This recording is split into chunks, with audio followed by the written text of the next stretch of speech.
यदि भगवान शंकर जी का नाम स्मरण किया जाए, आज के दिन यदि भगवान शिव के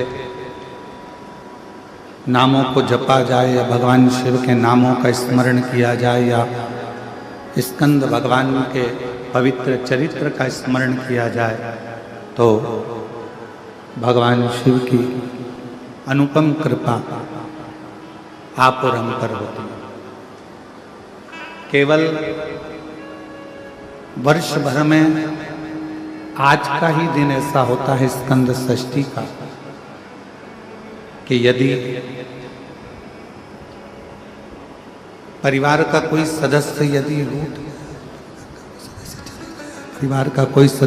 रूठ गया है, परिवार का कोई सदस्य यदि आपस में यदि कोई विवाद हो रहा है या परिवार टूट रहा है या आपस में बहुत ज़्यादा क्लेश चल रहा है, तो आज के ही दिन स्कंद षष्ठी के ही दिन एक बेलपत्र, एक दुर्वा, एक श्वेत पुष्प, सफेद फूल, स्कंद भगवान का जो स्थान आपको पहले भी कल हमें कहा, ये माता पार्वती जी का स्थान, और ये जो स्थान है इसमें राइट में गणेश जी, लेफ्ट में कार्तिकेय जी, बीच में अशोक सुंदरी। तो जो स्कंद भगवान का जो स्थान है, स्कंद भगवान का जो स्थान है, उस स्थान पर एक बेलपत्र, एक दुर्वा, एक श्वेत पुष्प चढ़ाकर जल की धार को स्कंद बाबा पे समर्पित करते हुए शिवलिंग पर अगर समर्पित किया जाता है तो कितना भी चाहे परिवार में विवाद चल रहा हो, चाहे परिवार में विवाद चल रहा हो, चाहे रिश्तेदारों में विवाद चल रहा हो, चाहे आपस में विवाद चल रहा हो, स्कंद षष्ठी के दिन अगर जल स्कंद भगवान का नाम लेकर समर्पित किया जाता है आज के दिन, तो परिवार में वापिस प्रेम बढ़ जाता है और परिवार टूटने से तकलीफ बड़ी बढ़ रही है, घट नहीं रही। सारे इलाज करवा लिए, सारी दवाइयां ले ली, सारी जांचें करवा ली, सारे डॉक्टरों को दिखा लिया, उसके बाद भी अगर आराम नहीं लग रहा है तो एकांक्षी नारियल, और उस एकांक्षी नारियल के साथ में 7 दुर्वा, 7 बेलपत्र, 7 दुर्वा, 7 बेलपत्र, 7 पीले कनेर के पुष्प हाथ में लेकर, जो व्यक्ति बहुत ज्यादा बीमारी अवस्था में है और दवाइयां भी अगर लॉक नहीं कर रही हैं, डॉक्टर की दवाइयां खाते रहो, दिखाते रहो, उसके साथ में वो एकांक्षी नारियल जिसकी एक आंख है, 7 दुर्वा, 7 बेलपत्र, 7 पीले कनेर के पुष्प हाथ में लेकर श्री शिवाय नमस्तुभ्यम कहते हुए हाटकेश्वर महादेव का नाम लेकर, कौन से महादेव? हाटकेश्वर महादेव। हाटकेश्वर महादेव का नाम लेकर अपनी कामना करते हुए, बाबा से विनय करते हुए, जहां से जैसे ये शिवलिंग है, ये जलाधारी है, ये जलाधारी से जल बह रहा है, ये जल बहकर जहां से जाता है, ये जल बहने के स्थान जहां तक है, उसके बीच में कहीं पर भी जहां जल बह रहा है ना, ये पानी बहकर जहां जा रहा है, उस स्थान पर कहीं पर भी वो जल बहकर जहां से जा रहा है जमीन पर, उस स्थान पर कहीं पर भी उस नारियल को, एकांक्षी नारियल, 3 आंख वाला नहीं, 2 आंख वाला नहीं, एक नेत्र वाला एकांक्षी नारियल, सफेद पीला कनेर, 7 बेलपत्र, 7 दुर्वा के साथ में उसको रख दीजिए और 1 लोटा जल देवाधिदेव महादेव को दक्षिण के भाग में खड़े होकर उत्तर की ओर मुख कर यहाँ बैठकर या खड़े होकर इस भाग में उधर की ओर देखते हुए जल समर्पित कर दीजिए। उसमें से 1 बेलपत्र, 1 दुर्वा उठा कर लिया, उसी में से 1 कनेर का पुष्प अशोक सुंदरी वाली जगह पर समर्पित कर दो। दुर्वा सुबह के समय पर खाना है, बेलपत्री दोपहर के समय पर खाना है, उसके बाद में 15 दिन 8 दिन बाद फिर वापस जांच कराओ, आपके रोग में आराम मिलना प्रारंभ हो जाएगा। शिव उसको ठीक करना प्रारंभ करेगा। एकांक्षी नारियल अजब समझ लेना, 1.5 GB डाटा भी अगर तुम्हारा रात होने से पहले पहले खत्म हो रहा है तो दुनिया के सबसे बेरोजगार व्यक्ति तुम ही हो। दुनिया के सबसे बेरोजगार व्यक्ति तुम हो कि 1.5 GB डाटा भी तुम्हारा रात होते होते खत्म हो जाता है और तुम इतने फ्री हो कि दिन भर लोगों का जवाब देने में लगे हो, दिन भर लोगों का जवाब देने में लगे हो। 24 घंटे किसी ने एक मैसेज करा, मोबाइल में टुन टुन आवाज आई, इसने खोल के देखा, लिख के तुरंत भेज दिया। इतना फ्री, इतना फ्री कि 1.5 GB डाटा भी तेरा शाम होते होते खत्म हो गया। व्यस्त व्यक्ति उसको कहते हैं जो किसी का मैसेज देखने का भी समय ना हो, अगर टाइम मिलेगा तो फोन कर लेंगे, बस बात खत्म। समय होगा देख कितने फ्री हो और कह रहे समय नहीं, समय कहां गया तुम्हारा? सुबह से उठते हो रात तक के समय में तुम अपना अंदाजा लगा कर बैठिए। एक इतनी सी डायरी लीजिए और डायरी में लिखना चालू करो कि आज 6 तारीख को मैंने सुबह से लेकर रात तक क्या क्या काम किया, मैंने कितनी बजे उठा उसका टाइम लिखो, इतनी बजे मैंने क्या करा। आखिर तुम लिखोगे तो ये लिखोगे मैं इतनी बजे उठा, ब्रश करा, पानी पिया, नाश्ता करा, भोजन करा, ये करा, वो करा। उस पूरी डायरी में ये नहीं मिलेगा कि तुमने अपने लिए करा क्या, परिवार के लिए करा क्या, मेहनत कौन सी करी, परिश्रम कौन सा करा, कितने घंटे का परिश्रम करा। जो हम विचार कर कर बोलते हैं, अपनी फाइल लेकर जाते हैं, पत्रिका लेकर जाते हैं, हाथ दिखाने जाते हैं, महाराज जी मेरा भाग्य पलट दो, महाराज जी मेरा भाग्य पलट दो। अरे भाग्य पलटने से अच्छा है, शिव महापुराण की कथा कहती है कि अपना परिश्रम का बल बढ़ाओ, संघर्ष बढ़ाओ, अपनी मेहनत बढ़ाओ। और जब मेहनत बढ़ाओगे तो फिर किसी के आगे जाकर नहीं कहना पड़ेगा कि मेरा भाग्य पलट दो, तुम दूसरे का भाग्य पलट कर रख दोगे। अपने परिश्रम को बढ़ाइए।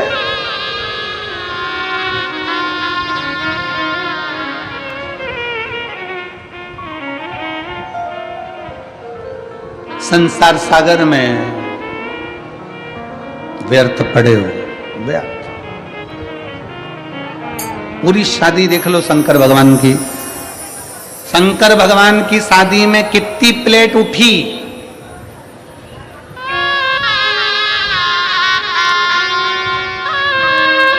और जीजियां कह रही है।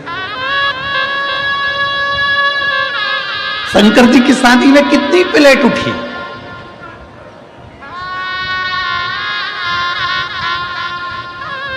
शंकर जी की शादी में जो प्लेट उठाने वाले थे वो ही उठ गए थे।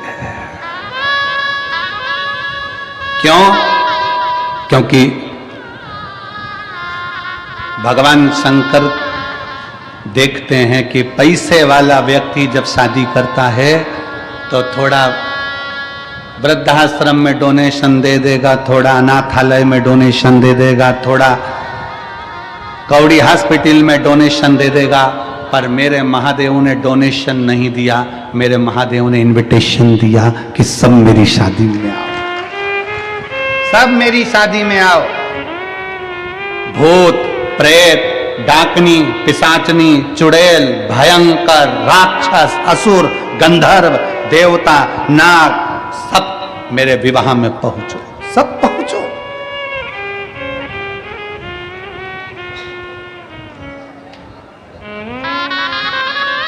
जिसको कोई नहीं बुलाता था, किसी की शादी में सबने देवताओं को बुलाया। चलो तुम्हारे यहाँ की शादी का अंदाजा लगा लो। तुम्हारे यहाँ की शादी में तुम गणेश जी को नोते हो, गणेश जी को बुलाते हो, माता जी को पूछते हो, माता जी बुलाते हो, पितर जी पूछते हो, पितर जी बुलाते हो, सबको बुलाया। अब तुमने कभी भूत प्रेत को बुलाया शादी के अंदर? नहीं। तुम्हारी पड़ोसी से लड़ाई हो जाए तो पड़ोसी को नहीं बुलाओ तो तुम भूत प्रेत तो जाने दो।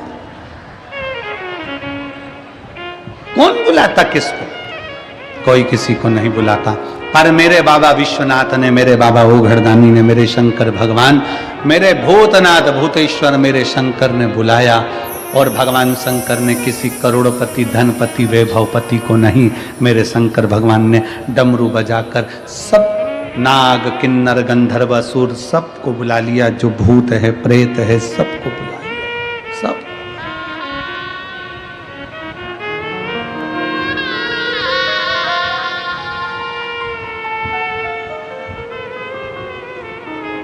उनको समझाया। अरे गुरुजी, जिस दिन महिला संगीत था उस दिन 800 प्लेट उठी, और जिस दिन शादी थी उस दिन 1000 प्लेट उठी। हमने कहा क्या बात है साहब, बहुत बढ़िया।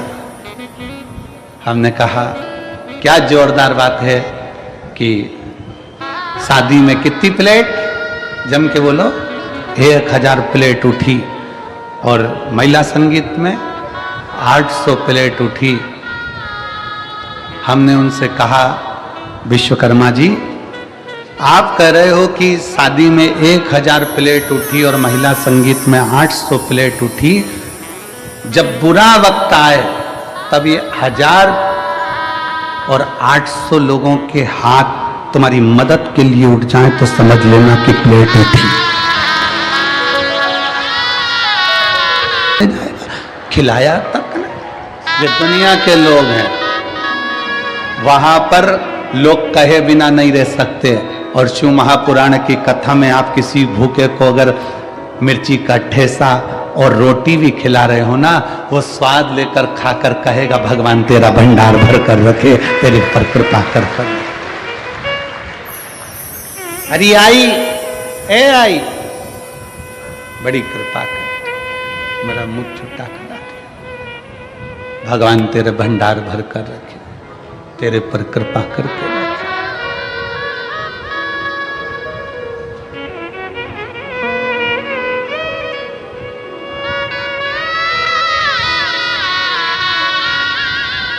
प्रयास करो।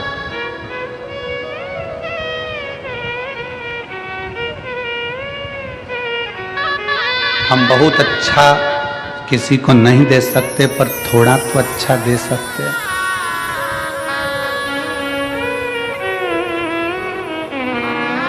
इसी सिरपुर की एक माँ, उसके कॉलोनी का तो हमको स्मरण नहीं है कि कौन सी कॉलोनी में रहती है, और इसी सिरपुर की एक माँ रोज एक शॉल पहनकर आती है।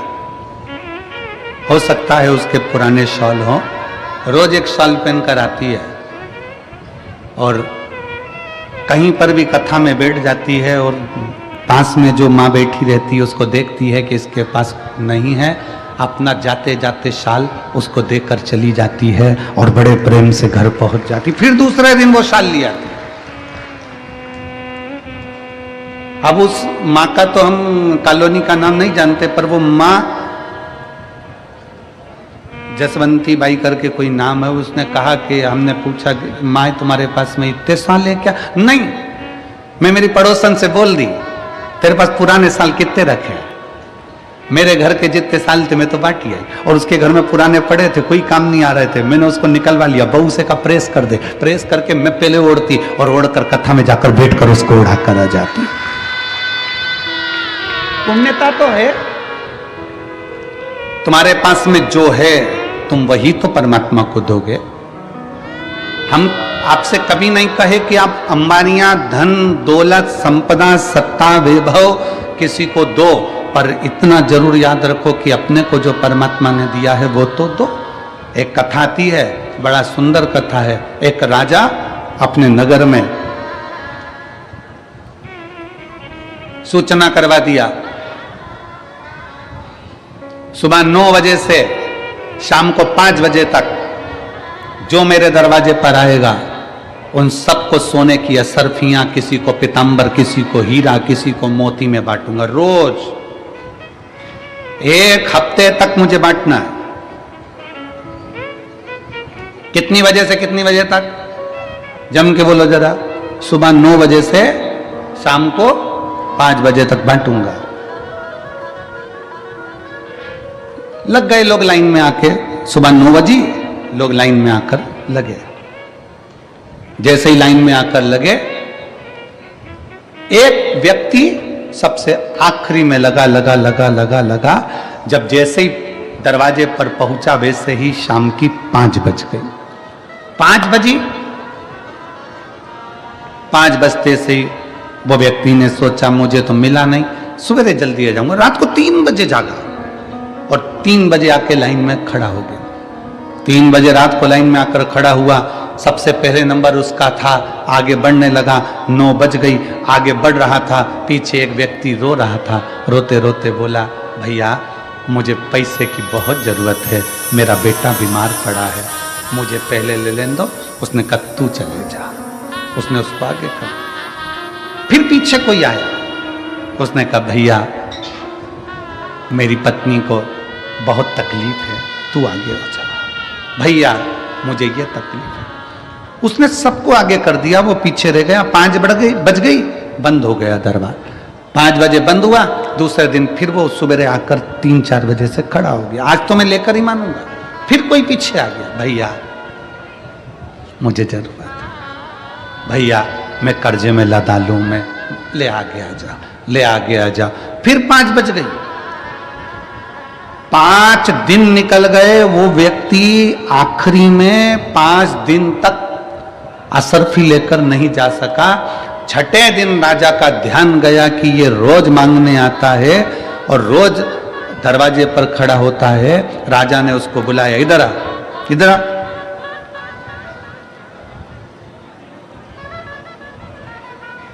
क्या कर रहा है ये तू? तो रोज मांगने आता है? हाँ। अभी तक तुझे मिला नहीं। क्या कर रहा है तू? ये कर रहा है जो आप कर रहे हो वो मैं कर रहा हूं। राजा ने कहा मैं तो सोना चांदी हीरा पन्ना बांट रहा हूं, तू मेरी होड़ कर रहा है। मैं सोना चांदी हीरा पन्ना बांट रहा हूं, तू क्या बांट रहा है? उसने कहा मैं अपनी वारी दान कर रहा हूं। मेरा अपना जो नंबर आता है, किसी को जरूरत पड़ती है तो मैं अपना नंबर उसको दे देता हूं, अपनी बारी उसको दे देता हूं। राजा ने पूछा अपना नंबर देना, अपनी बारी देना, ये कोई बात है? उसने कहा मेरे पास जो होगा वही तो दूंगा। मैं आगे खड़ा था, थोड़ा पीछे हट गया, उसको आगे कर दिया। इससे क्या होगा? राजा ने पूछा इससे क्या होगा? उसने कहा अब ये तो मेरा भोलेनाथ जाने कि क्या होगा। समय आया, समय पलटा। समय ऐसा पलटा, राजा को रोग हो गया, परीक्षा हुई। विद्वान ब्राह्मण बैठे, संत बैठे, साधु बैठे। नगर में कोई ऐसा व्यक्ति हो, क्योंकि राजा की कोई औलाद नहीं है, नगर में कोई ऐसा व्यक्ति हो जो बहुत विद्वान हो, उसी को राज सिंहासन पर बिठाना है। तब उसी व्यक्ति जो बारी अपना नंबर दे रहा था, सबको आगे कर कर खुद पीछे हो जा रहा था, अपने पास जो था वो प्रदान कर रहा था, उसी व्यक्ति को राजा का सिंहासन दे दिया गया। तुमने क्या दिया भगवान को? आप क्या प्रदान कर रहे हो परमात्मा को? आप क्या दे रहे हो भगवान को? भगवान कभी नहीं कहेगा कि तुम मुझे धन दौलत संपदा सत्ता वैभव दो। भगवान कहता है तुम्हारे पास में जो है, क्या है तुम्हारा?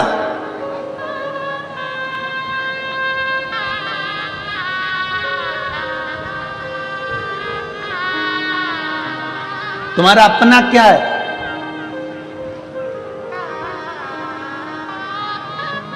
किसी ने कहा भगवान को वो दो जो तुम्हारा अपना है।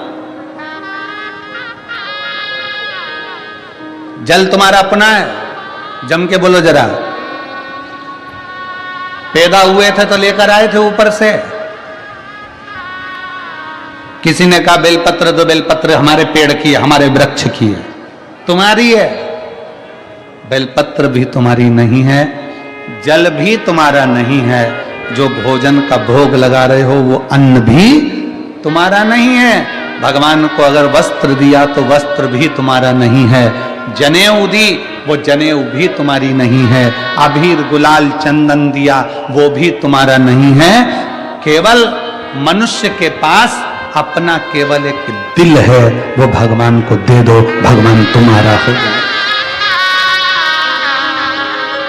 तुम्हारा अपना क्या है? केवल एक दिल, केवल एक मन। और आज के जमाने में दिल भी ऐसा हो गया जैसे सब्जी की दुकान, जिसकी मर्जी होती है जिसको बांट देता है, और बाद में रात को 10 बजे से चालू हो जाता है। 10 बजे से उस पूरे मोबाइल में इतने दिल हैं, और यहां तो एक दिल की बात है, और वो दिल भी अगर भोलेनाथ में चला गया तो फिर संसार में नहीं जा पाता है। शिव शंकर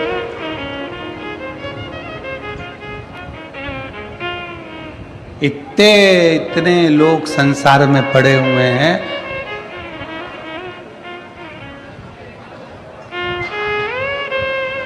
कई लोग कहते हैं गुरुजी हमारे पास रत्ती भर फुर्सत नहीं है, हमारे पास रत्ती भर फुर्सत नहीं है। कोई कहता है गुरुजी हमारे पास इतना काम, हमें 1 मिनट की फुर्सत नहीं है,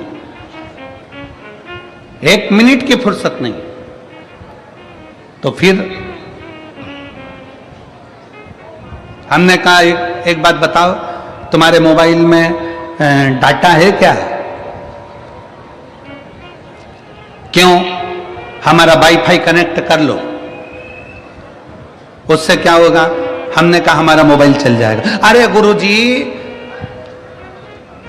1.5 GB डाटा पूरा की पूरा खत्म हो गया, 1.5 GB डाटा पूरा की पूरा खत्म हो गया। किसके लिए विवाह करा? शिव महापुराण की कथा कहती है केवल देवताओं के हित के लिए, देवहित के लिए, देवताओं के कल्याण के लिए भगवान शंकर ने विवाह किया। देवहित शंकर भगवान विवाह नहीं करते। सती मैया से इतना दुनिया के लोग कहते हैं इनका प्रेम ज्यादा है, उनका प्रेम जाता है, उनका प्रेम जाता है। और शिव महापुराण की कथा कहती है कि जितना प्रेम भगवान शंकर ने माता सती से किया, सती जी ने भगवान शिव से किया, पार्वती जी ने शंकर भगवान से करा, शंकर भगवान ने पार्वती जी से करा, ऐसा प्रेम दुनिया में कोई किसी से नहीं कर सकता जो मेरे ओघड़दानी ने करा है, मेरे शिव ने करा।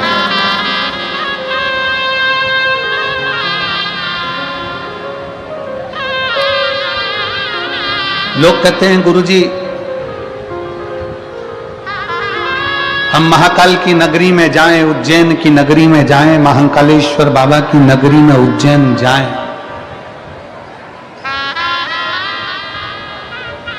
हम महाकाल की नगरी उज्जैन में पहुंचे तो वहां से क्या क्या ला सकते हैं? कोई ने पूछा कि हम उज्जैन बाबा महाकाल की नगरी में जाएं तो वहां से क्या क्या ला सकते हैं? हमारी शिव महापुराण की कथा कहती है कि बाबा महाकाल की नगरी में जाओ, जो तुम्हें लेकर आना है सब ले आओ, मना नहीं है। पर एक बार जो मेरे महाकाल बाबा की नगरी में पहुंच जाता है वो अपना दिल वापस लेकर नहीं आ पाता है, दिल वहीं छूट जाता है।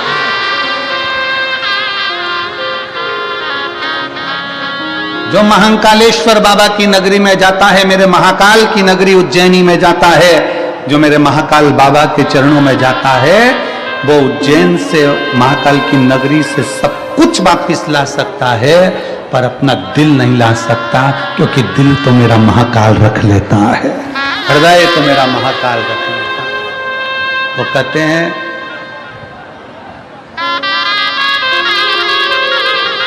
कि आगरा के पागल खाने में कोई चला जाए तो ठीक होकर आने की उम्मीद होती है, पर एक बार जो महाकालेश्वर बाबा की मस्ती में उनकी बस्ती में और उनकी भक्ति में चला जाए तो वापिस आने का दिल ही नहीं करता, दिल ही नहीं करता।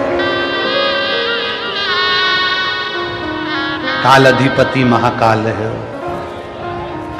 उसकी मस्ती, उसकी बस्ती और उसकी भक्ति तीनों श्रेष्ठ है, तीनों श्रेष्ठ। महाकाल बाबा की मस्ती भी, बस्ती भी और भक्ति भी तीनों श्रेष्ठ।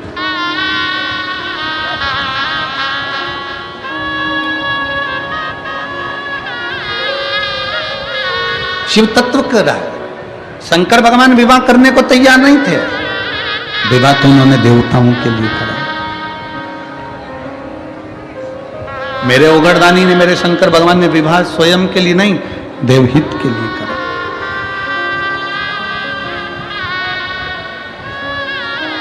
क्यों? तारकासुर ने चारों तरफ हाहाकार मचा कर रखा था, हर जगह पर तारकासुर का हाहाकार था। तारकासुर ने वर मांगा था भगवान ब्रह्मा जी से कि वर मुझको दीजिए कि अगर मैं मरूं तो शिव जी के पुत्र के द्वारा मरूं, शंकर जी के बेटे के द्वारा।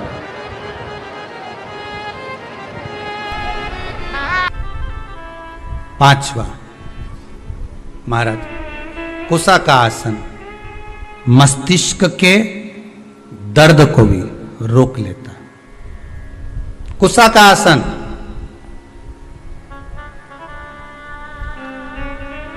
ज्यादा जब मस्तिष्क में दर्द हो, कुसा का आसन तुम्हारे घर में हो, उस पर पांव रखकर 7 मिनट, 8 मिनट, 10 मिनट खड़े हो जाओ, भगवान का नाम जाप करो। जो मंत्र आपको आता हो, जिस मंत्र से आप जुड़े हो, जिस मंत्र को आप जप सकते हो, ओम नमः शिवाय, श्री शिवाय नमस्तुभ्यम, ओम, जो राम कृष्ण शिव जो तुम जप सकते हो वो मंत्र जपो, वो मंत्र का स्मरण आप करो और उस मंत्र को आप जपो खड़े रहकर।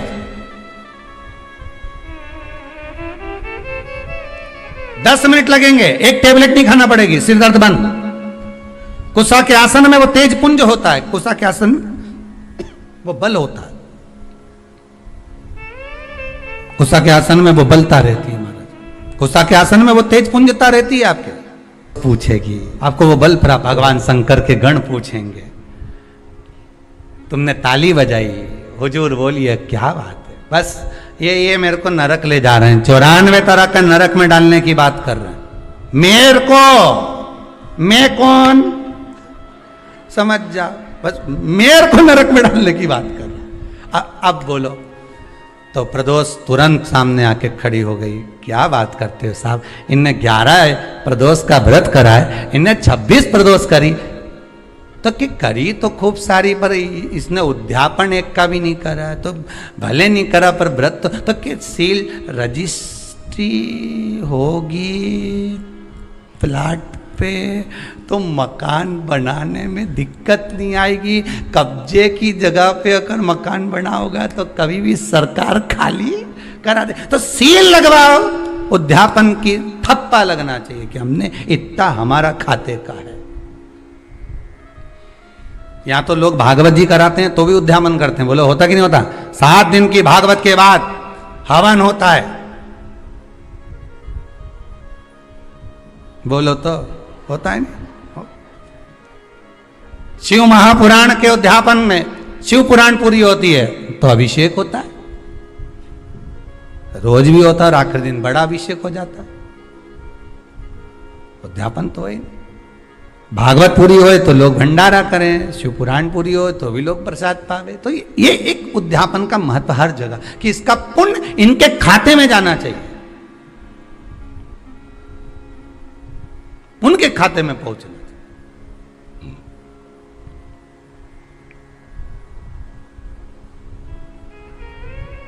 अब पुण्य खाते में जाए नहीं और तुम मन में विचार करके बेटी कितना एकादशी करूँ रे, मेरे हमारी मम्मी इतना व्रत करे नहीं, चतुर्थी का करे नहीं, सोमवार का कर ले, बताओ गुरुवार का भी खूब कर दिए। तुम भी ऐसे हो, ना जाने कितने लोग आस्था पे कथा सुन रहे होंगे, कितने लोग फेसबुक यूट्यूब पर कथा सुन रहे होंगे, और ना जाने कितने साल से गुरुवार का व्रत कर रहे होंगे, पर एक बार उद्यापन नहीं कर।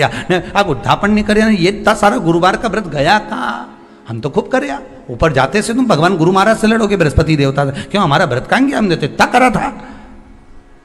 बृहस्पति महाराज बोले करा तो था, पर सिल ठप्पा नहीं लगा था, कब्जे की जगह पे बैठे थे, जा धक्का मार निकाल दिया। अगर रजिस्ट्री होती तो बात दूसरी होती। हाँ, अगर रजिस्ट्री होती तो बात दूसरी होती। कब जाकर कर बैठे हो, तो फिर नहीं हो सकता।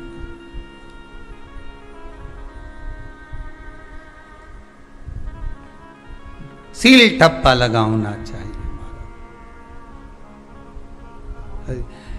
इस जमीन और जायदाद की रजिस्ट्री के चक्कर में मत पड़ना बिल्कुल भी। जो जरूरत की रजिस्ट्री है वो तो आज तक नहीं करवा पाए हो। कब से सोमवार का व्रत कर रहे हो रे? जब तो शादी नहीं हुई थी तुम्हारी तब से कर रही हो, अभी तक कर रही हो। हमारे तो जब से नहीं छोड़ा मैंने। जब बात करे ना माताएं इतनी जोरदार जोरदार बात करें नहीं, या आंवला का पेड़ के नीचे कभी कभी बैठ ही जाए कुबेरेश्वर धाम में आके, और जब शाम का समय बैठे नहीं तो जब बात करें नहीं तो सुनना। हम तो कब से व्रत कर रही, मैं तो सोमवार का व्रत ने मैंने तो कब से पकड़िया। नहीं, तूने सोमवार के तो पकड़िया, पर महादेव ने तुझे नहीं पकड़िया। सोमवार तो तुमने पकड़िया। कब से करी रही मैं तो सोमवार का व्रत। हमारी तो शादी नहीं हुई थी जब से कर रही, और हमारा मामा जी का छोरा करवा के गया था जब से कर रही। और जो व्रत कर रही आज तक कर रही। नहीं कर तो रही, पर खाते में गया कि नहीं गया?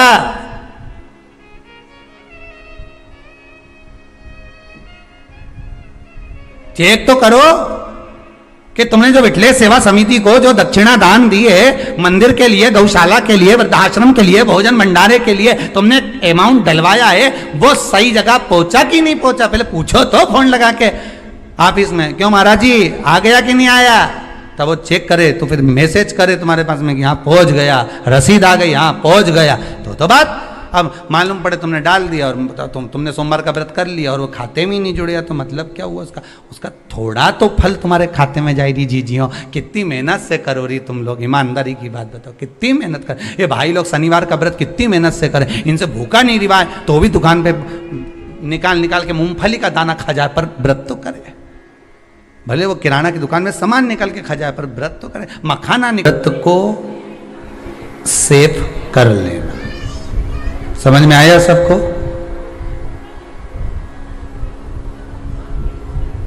अपने व्रत को, जिस व्रत को आप कर रहे हो उसको अपने खाते में लिखवा लेना, अपने खाते में उसको जोड़ लेना।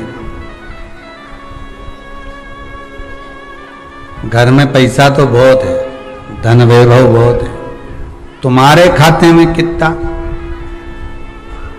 मूल चीज वो आती है कि तुमने भजन किया कितना, तुमने स्मरण कितना किया, जो करा सब कुछ करा, सबके लिए करा। आपने एकादशी का व्रत करा, प्रदोष का व्रत करा, आपने सोमवार का व्रत करा, सारे व्रत आपने जो करे वो करे, परंतु आपके खाते में कितने लिखेगा वो देखा।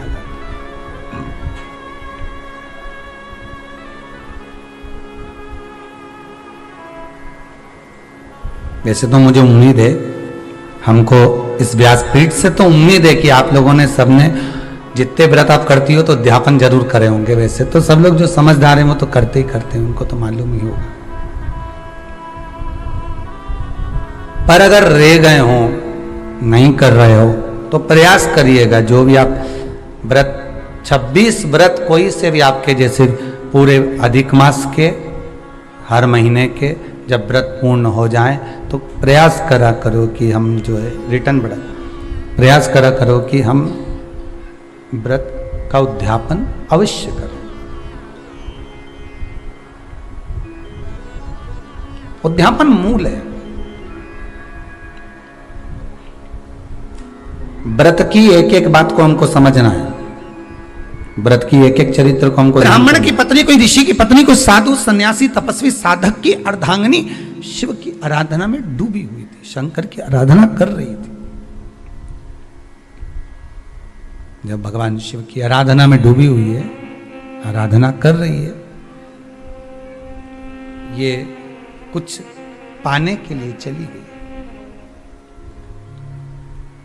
ये कुछ पाने के लिए गई और इसके मन में आया कि मैं कुछ, मुझे भोजन का कोई पदार्थ मिल जावे, मुझे कुछ भोजन मिल जावे, और जब मुझे भोजन मिल जाएगा तब मैं जो पाऊंगी अपने बच्चे को भी पाऊंगी।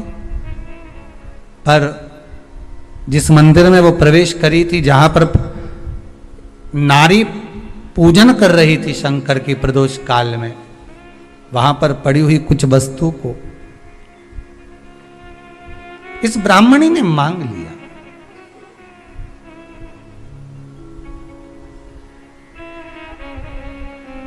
मेरे बालक को बहुत भूख लगी है, मेरा बच्चा बड़ा भूखा है, इसके भोजन के लिए थोड़ी सी सामग्री दे दीजिए, इसके भोजन के लिए थोड़ा सा कुछ रसतत्व दे दीजिए। उसने उठाया थोड़ा सा पदार्थ, कुछ जो उसके पास में था वो दिया।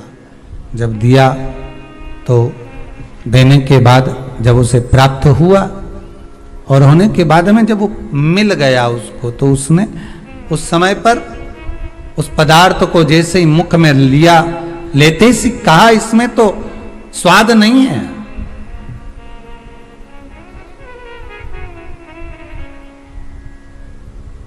इसमें स्वाद नहीं है।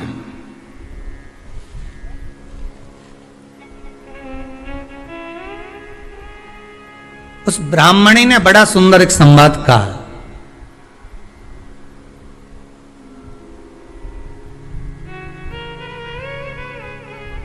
घर का जो बड़ा होता है ना, घर का जो बड़े होता है, घर का बुजुर्ग जो होता है, घर का जो प्रथम स्थल प्राप्त करने वाला, मेन कुर्सी पर, अच्छी जगह पर जो बैठने वाला होता है ना, ब्राह्मणी कहती है वो कभी किसी वस्तु में ऐब नहीं देखता, मिनक नहीं निकालता। जब समाज के अन्नकूट होते हैं, समाज के जब अन्नकूट होते हैं महाराज, समाज के जब अन्नकूट होते हैं, बड़े बड़ी समाजों में जब कार्तिक महीने में अन्नकूट महोत्सव होते हैं, बहुत सारा प्रसाद बनता है। जो बुजुर्ग होते हैं ना, बड़े समझदार लोग होते हैं ना, तो अन्नकूट की जब प्रसाद खाने बैठते हैं ना, उसमें नमक नहीं भी होता ना, तो नहीं बोलते कि इसमें नमक नहीं है। पर जो हमने डोनेशन दिया है, जब तुम आए थे समाज वाले, तो हमने 1000 का लिफाफा दिया, 500 का लिफाफा दिया, 2000 का लिफाफा दिया, और भोजन ऐसा बनवाया। एक व्यक्ति वो जो खाकर चुपचाप चले गया, और एक व्यक्ति वो जिसने प्रसाद पर उंगली उठाई। इन दोनों को अन्नकूट की तारीख पे इनका नाम लिख लो, और अगला अन्नकूट आए तब दोनों की दशा देखना। एक जो चुपचाप खाकर चले गया, भगवान के प्रसाद को प्रसाद मानकर, प्रभु का दर्शन मानकर लेकर चले गया, वो उन्नति की सीढ़ी पर चढ़ता चले गया, और जो मिनक निकालता रहा वो साल भर खटर पटर की जिंदगी जीता रहा। साल भर उसने केवल खटर पटर ही करा, वर्ष भर उसने कुछ करा ही, पूरी वर्ष उसने केवल खटर पटर ही करा, उसके सिवाय वो कुछ नहीं कर पाया। उठा पटक का जीवन जीता रहा, ये लाया वो पटका, वो लाया वो पटका, वो लाया वो पटका, वो लाया वो पटका, बस यही जीवन वो जीता रहा, यही जिंदगी वो जी रहा है। भगवान के प्रसाद में कभी भी ध्यान रखिएगा, भगवान के प्रसाद के अंतर्गत स्वाद की कोई मूलता नहीं होती। भगवान का प्रसाद स्वयं स्वाद है। भगवान के प्रसाद में नमक नहीं देखना, मिर्ची नहीं देखना, भगवान के प्रसाद में शक्कर नहीं देखना, भगवान के प्रसाद में कुछ ये नहीं देखना कि कितना माल डला, कितना घी, कितना बादाम, कितना काजू, कितना इलायची डला। हाँ, यहां तक शास्त्र कहता है कि भगवान का प्रसाद अगर बन रहा है तो उसकी सुगंध भी नहीं ली जाती है महाराज। यहां तक शास्त्र कहता है। जब तक भगवान उसको पानी ले तब तक उसका सुगंध भी नहीं लीजिए। और कई कई जगह तो भगवान को प्रसाद अगर सूखा सामान हाथ में आ गया, इलायची कैसी है, मंदिर के अंदर जाने वाली है भगवान को डलने के लिए, लाओ यार किसकी दुकान से आई इलायची बताओ, इलायची तो 25 बार सूंघा, हाँ हाँ अच्छी है, अब सूंघ लिया तो भगवान इसको स्वीकार करेगा क्या? अरे जम के तो बोलो, एक फूल तुमने बगीचे से तोड़ा और सोचा इसमें पहले मैं सूंघ लेती हूं, इसमें स्वाद है कि नहीं, इस फूल में गंध है कि नहीं, इसमें सुगंध है कि नहीं, और फूल सूंघ लिया, उसके बाद तुम भगवान को देखो, भगवान स्वीकार करेगा नहीं, भगवान स्वीकार नहीं कर सकता।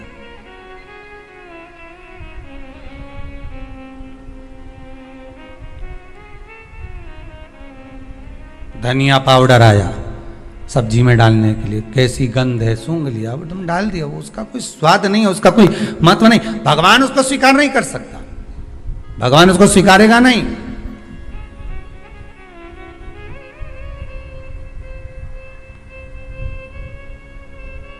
कई कई घरों में तो हंडी से दाल चलाती जाए ने हाथ में डाल के,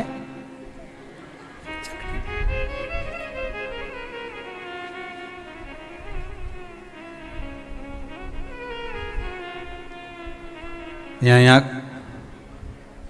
कभी आप लोग, अभी तो लॉकडाउन चल रहा है, अभी तो खेल लॉकडाउन है, तो यहाँ आने की परमिशन नहीं है आप लोगों को भी, किसी को भी, आप तो घर बैठ के कथा का आनंद लो। पर कभी आप लोग कभी कुबेरेश्वर धाम आएंगे ना, तो यहाँ पर एक चीज का, जैसे जो 21-21 हजार रुपये जिन्होंने जमा करे हैं और आजीवन भोजन भंडारे के जो सदस्य बने हैं, जिनकी तरफ से रोज भोजन चलता रहता है, तो आप कभी यहाँ आकर आश्रम पर जब कभी थोड़ा सा कुछ प्रसाद मिल गया, भले खिचड़ी मिली, चाहे जरा सी सब्जी भाजी मिली, जो भी मिला आपको, रोटी सब्जी पूड़ी आदि जो मिला, उसको जब आप खाएंगे ना, तो यहाँ भोजन बनने के बाद भगवान को जब भोग लग जाता है, उसके बाद ही उसको चखा जाए। यहाँ चखने का कोई क्रम नहीं, यहाँ तो बना आया और बांटा गया, खाओ प्रसाद पाओ, बस यहाँ तो एक ही क्रम है कि उस प्रसाद को पा लीजिए। उसमें कोई स्वाद नहीं देखा गया, उसमें कोई स्वाद की, यहाँ तो भगवान की दृष्टि का स्वाद होना चाहिए, उनकी अधरामृत का स्वाद होना चाहिए, उनके अधरामृत। महाराज ब्राह्मणी ने जैसी मुख में लिया थूक दिया, ये श्रेष्ठ नहीं है। जो ऋषि की पत्नी अंदर पूजन कर रही थी प्रदोष काल, उसने कह दिया, आपका चेहरा बता रहा है कि आप ब्राह्मण की धर्म पत्नी हो, पर आज आप दर दर जाकर अगर भिक्षा मांग रही हो, दर दर जाकर अगर भीख मांग रही हो, दर दर जाकर भिक्षा को मांग रही हो, तो इसमें आपके पति का दोष नहीं है, दोष आपका है, क्योंकि आप भगवान के प्रसाद में भी जो स्वाद देखी थी ना, ये आपका एक जन्म का नहीं है, ये ना जाने कितने जन्म का है। ब्राह्मणी के मस्तिष्क में बैठ गया, ब्राह्मणी के उस पुकाना वो बक्कल में नहीं अक्कल में बैठ गया कि ये स्वाद नहीं देखना।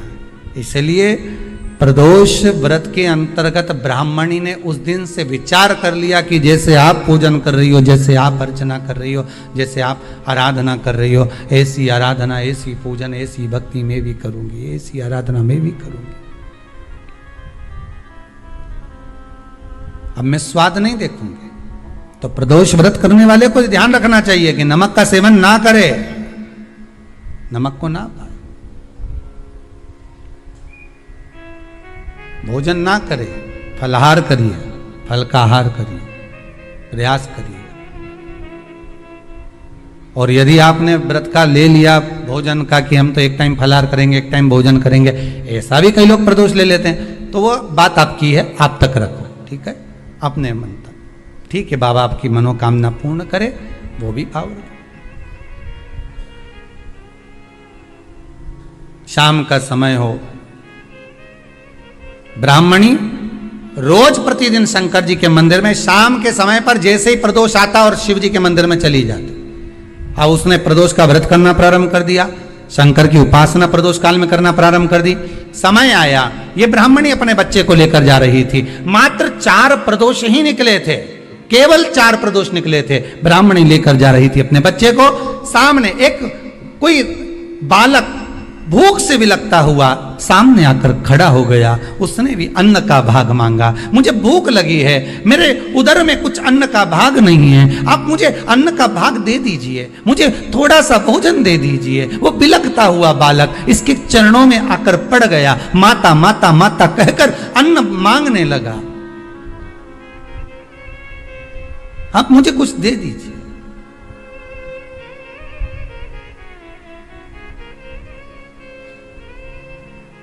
माता जो प्रसाद लेकर आ रही थी, वही प्रसाद इस बालक को दिया। आपका पिता कौन है? ध्यान नहीं।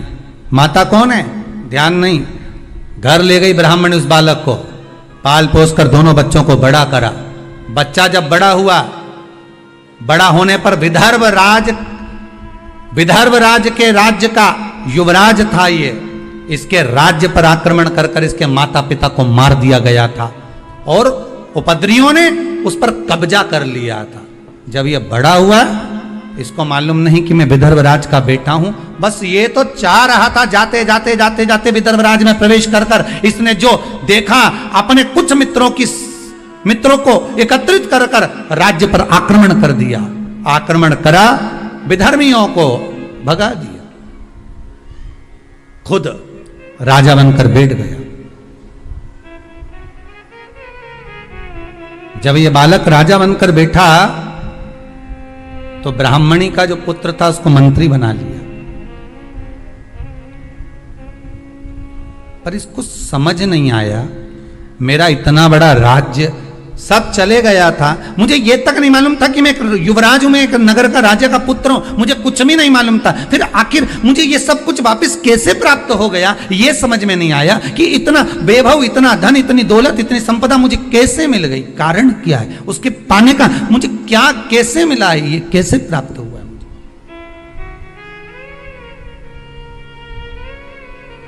इससे पहले वाली कथा में कहा था, बहुत बड़ा दुख आए, छोटे से रूप में निकल जाए तो समझ लेना शंकर ने कृपा कर दी।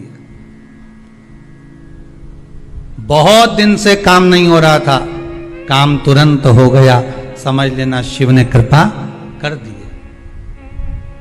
कुबेरेश्वर धाम आप आए और बाबा ने आपको बुलाया, मान लो आप आए और बाबा ने आपको बुलाया, और कुबेरेश्वर धाम से जाने के बाद, क्योंकि इस भूमि का तो नियम है, आप जहां बैठकर कथा सुन रहे हो, आस्था चैनल के माध्यम से, आप फेसबुक यूट्यूब के माध्यम से कथा श्रवण कर रहे हैं, सिंगल परिवार कथा करवा रहा है, बड़े भाव से आप श्रवण कर रहे हैं कथा को। मेरा निवेदन है, जिस भाव से सुने, आप निवेदन कर कर सुने कि बाबा कुबेर भंडारी मेरे 3 महीने के अंदर मेरी मनोकामना पूर्ण कर देना, मेरी ये कामना है आप पूर्ण करना। तो बाबा क्यों ना करेगा, आप दिल से उसको पुकारो तो।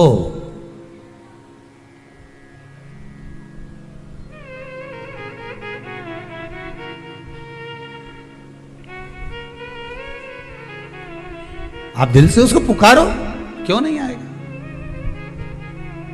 मेरे भोले तेरा सहारा है, मेरी नैया का तू किनारा है, मेरी नैया का तो किनारा है,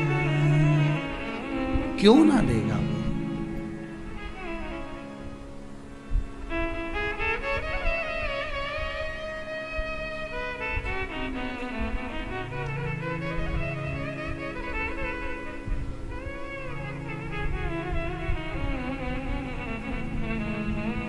महाराज,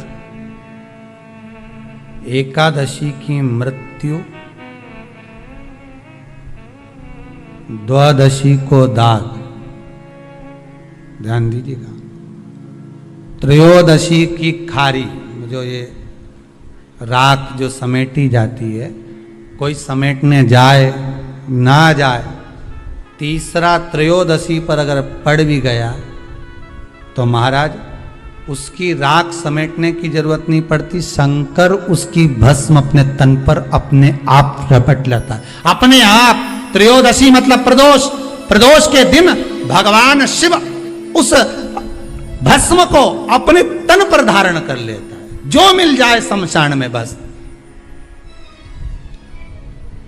शिव उसको अपने तन पर, अपने शरीर पर धारण कर रहा है शिव।